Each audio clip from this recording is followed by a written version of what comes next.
Nordöstlich der Lipperaue bei Lippstadt prägen Baggerseen das Landschaftsbild. Die Lipperoder Seenplatte, wie man sie hier nennt, dient heute der Freizeit und Erholung. Einer der Seen, der Zachariassee, ist Naturschutzgebiet. Bis Ende der 1980er Jahre hatte die Firma Zacharias hier Sand und Kies abgebaut. Schließlich war der See eine Zeit lang Kiesgrube, Angelsportgewässer und Naturschutzgebiet gleichzeitig. Heute ist davon auf den ersten Blick nichts mehr zu sehen. Der Naturschutzbund NABU hat für die Naturschutzbehörde aus der Kiesgrube einen naturnahen See entwickelt, über den wir hier schon einige Naturgeschichten erzählt haben. Wie sieht so ein Baggersee nach über 30 Jahren eigentlich von innen aus? Der Taucher Peter Ferlemann hat Bilder und Wasserproben aus dem ehemaligen Baggersee mitgebracht. Machen wir also einen Ausflug in die Unterwasserwelt. Es gibt hier so einiges zu entdecken.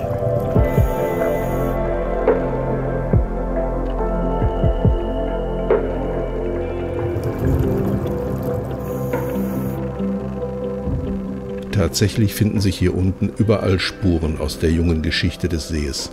Das Umweltbewusstsein war damals offenbar wenig ausgeprägt. Bauschutt, Reste technischer Anlagen der Firma Zacharias, Hausrat- und Plastikabfälle, alles verschwindet hier unten nach und nach im Schlamm.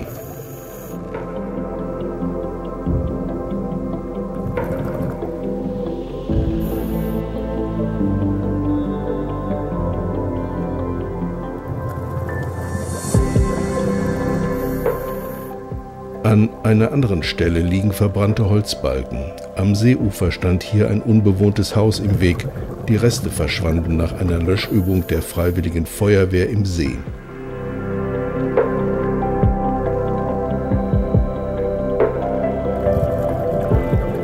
Und ganz in der Nähe liegen zwei Autowracks. Sie wurden hier offenbar entsorgt, als der abgelegene See noch offen zugänglich war.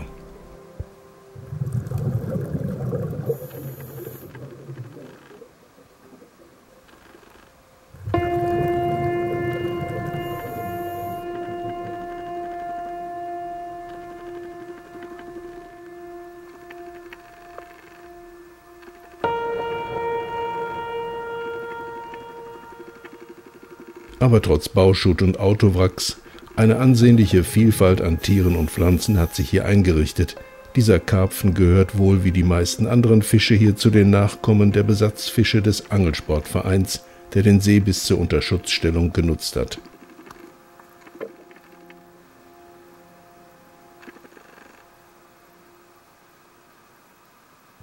Diese prächtige Rotfeder dürfte auch dazu gehören.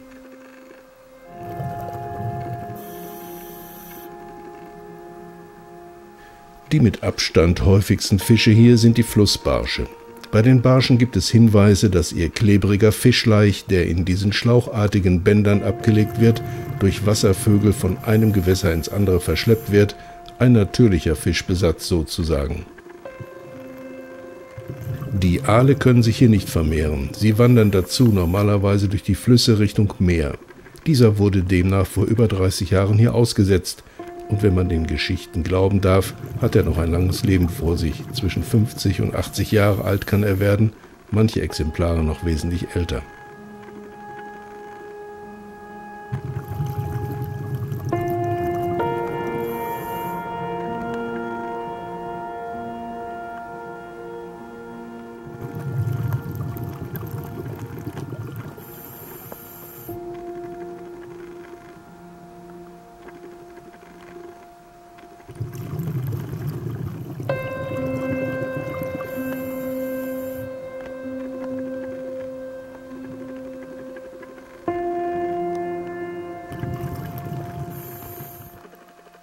Bei dem großen Angebot an Beute sind auch die Jäger nicht selten. Hechte gibt es in den Baggerseen in allen Größen. Sie lauern ruhig zwischen Wasserpflanzen und untergetauchtem Gehölz oder wie hier mitten in einem Schwarm junger Rotfedern. Anstatt zu flüchten, bleiben die kleinen Fische im Schwarm dicht beieinander und immer in Bewegung. In diesem Gewimmel fällt es dem Hecht schwer, sich auf einen Fisch zu konzentrieren.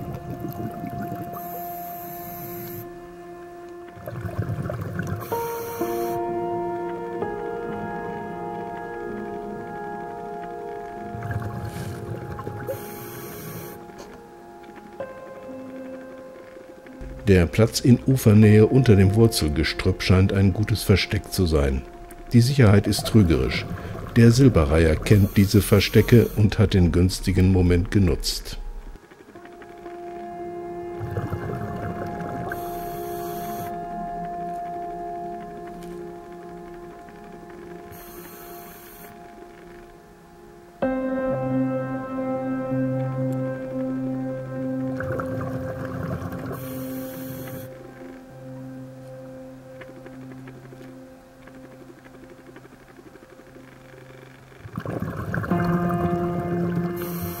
Während die Hechte den oberen Teil des Sees bevorzugen, lauert der Zander lieber am Boden.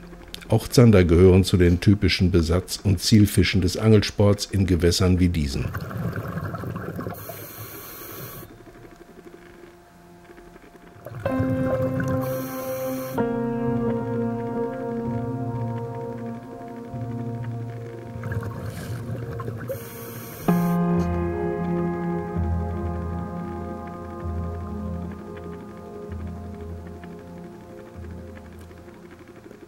Der wohl eindrucksvollste und kurioseste Jäger im Revier ist der Wels. Hier eine Begegnung zusammen mit einem Karpfen.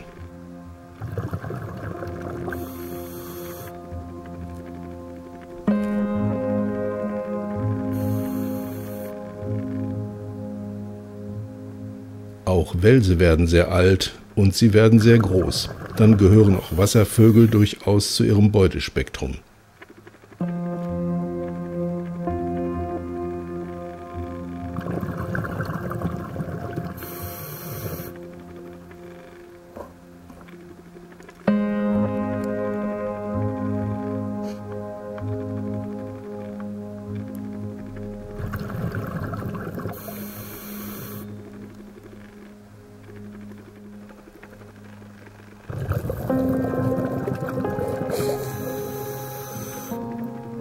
Da taucht plötzlich aus der Tiefe ein Welsriese auf. Es ist ein Albino. Wahrscheinlich war er überhaupt nur wegen seiner hellen Färbung zu sehen. Peter Ferlemann hat ihn auf fast 2 Meter geschätzt. Welse haben hier keine Feinde und auf diesen Fischbesatz hätte man aus Artenschutzgründen damals besser verzichtet.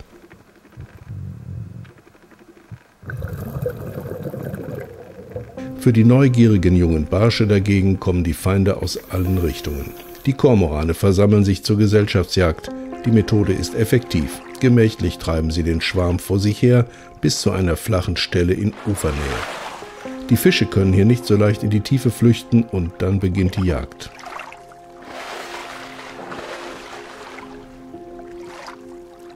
Die Reiher haben das längst mitbekommen und hoffen, dass ihnen der eine oder andere Fisch vor die Füße getrieben wird. Und manchmal haben sie tatsächlich Glück.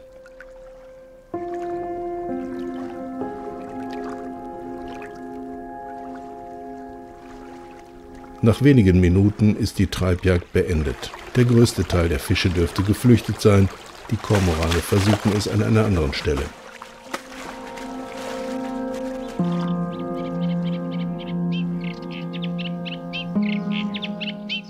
Im Nordosten des Zachariassees gibt es ein kleines Schilfgebiet, ein Biotop für Spezialisten. Im Sommer trifft man hier den Teichrohrsänger und die Rohrammer.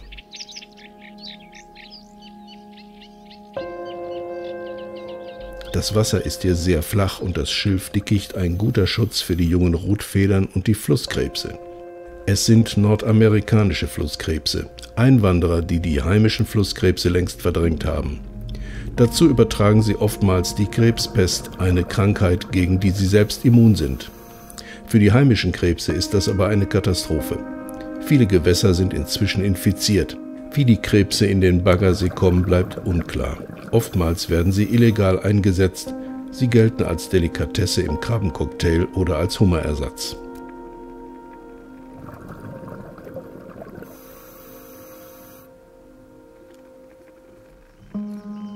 Hier im Schilfdickicht ist auch die Kinderstube der Hechte und ganz in der Nähe die eines Eisvogels. Der hat eine offene Wasserstelle am Schilfrand entdeckt. Die jungen Hechte haben gerade die passende Größe für den Nachwuchs und das Angebot ist zurzeit ziemlich groß.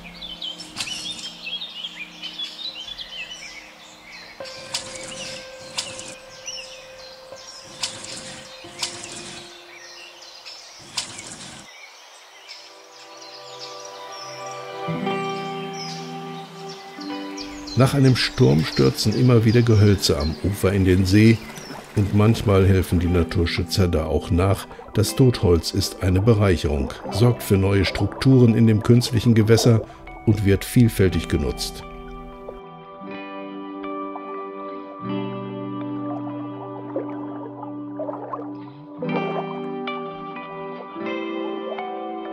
Im beginnenden Frühling haben die Erdkröten ihre Laichschnüre um die Zweige gewickelt.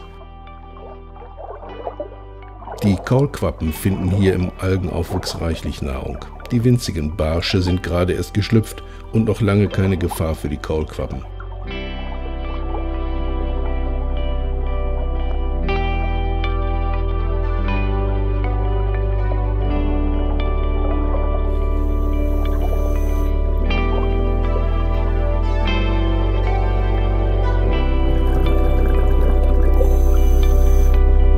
Im Frühsommer sind die Äste mit einem merkwürdigen Bewuchs überzogen. Kolonien winziger Moostierchen haben sich hier angesiedelt.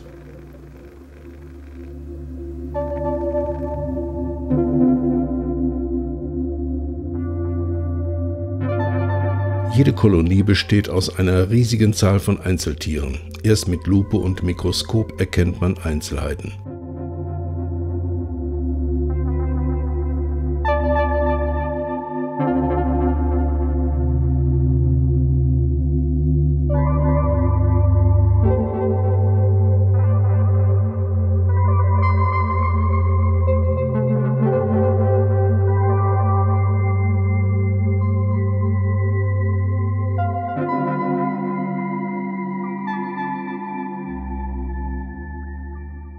Die Tentakel sind mit mikroskopisch kleinen Flimmerhaaren überzogen.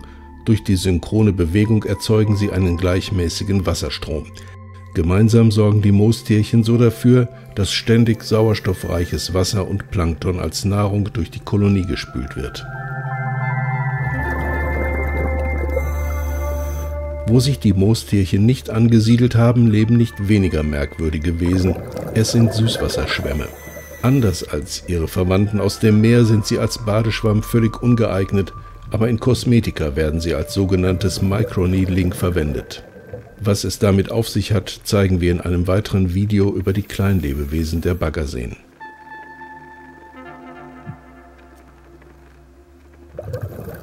Einlagerungen von Mikroalgen färben manche Exemplare grün.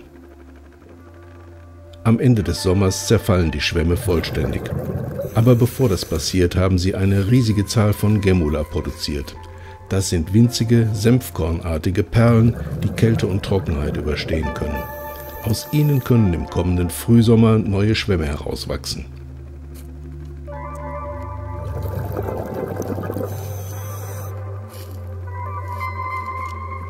Das Wasser ist voller Plankton. Wasserflöhe, Mikroalgen und Protozoen. Sie sind der Anfang der Nahrungskette, Grundlage für alle anderen Tiere hier im See.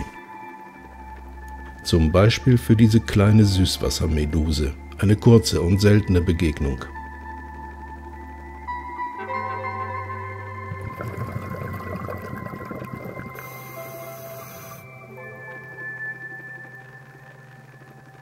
Dagegen überall häufig die Wander- oder Zebramuschel Dreissena. Sie besiedelt fast alle festen Unterlagen und bildet dichte Kolonien. Wenn sich die Schalen öffnen, wird der Sifo ausgestreckt und durch die größere Öffnung wird Wasser und Plankton angesaugt. Das Plankton wird ausgefiltert und dient als Nahrung, das gefilterte Wasser wird durch die kleinere Öffnung wieder ausgeschieden.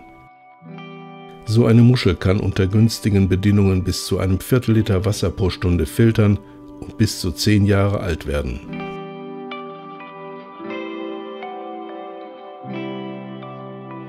Für Tauchenten wie diese Reiherenten sind die Muscheln vor allem im Winter eine wichtige Nahrungsquelle.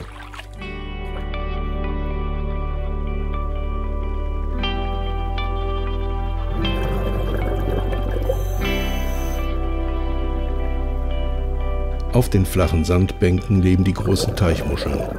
Sie graben sich in den Sand und können sich mit einem muskulösen Fuß sogar fortbewegen.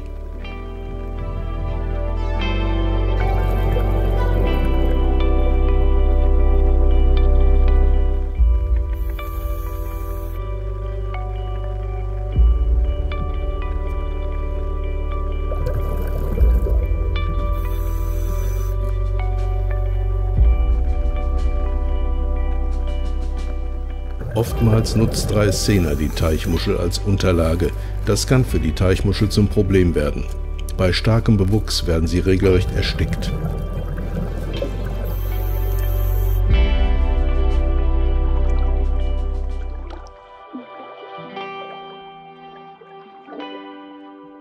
Das ist eine Zeitrafferaufnahme aus dem Totholz in Ufernähe. Es geht hier offenbar recht lebendig zu. Es sind die Larven der Köcherfliegen. Die kleinen Insektenlarven tragen an ihrem Hinterleib einen selbstgefertigten Köcher aus kleinen Holzstückchen. Ein guter Schutz und eine perfekte Tarnung. Am Ende ihrer Entwicklung verlassen sie als Fluginsekten das Wasser.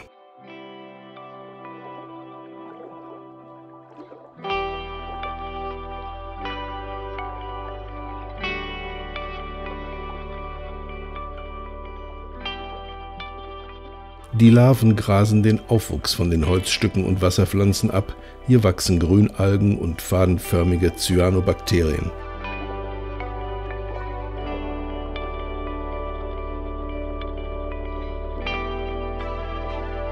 Daneben gibt es eine Fülle weiterer Mikroorganismen, dieses Trompetentierchen zum Beispiel, oder diese Rädertiere.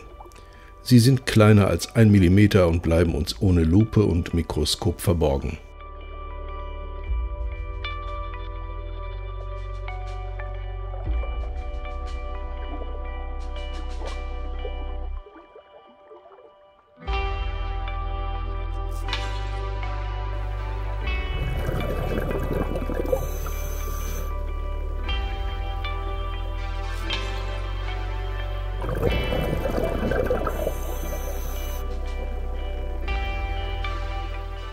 Das Sonnenlicht reicht nur wenige Meter weit in die Tiefe. Nach etwa 4 Metern hat sich im Sommer eine sogenannte Sprungschicht gebildet.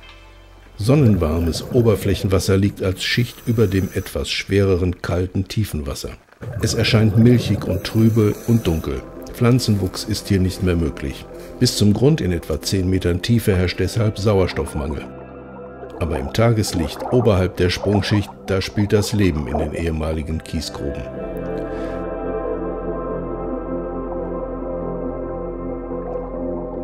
Nach 2 Stunden ist der Luftvorrat für den Taucher erst einmal verbraucht. Schön, dass wir an dem Ausflug ins Innere des Zachariassees teilhaben konnten.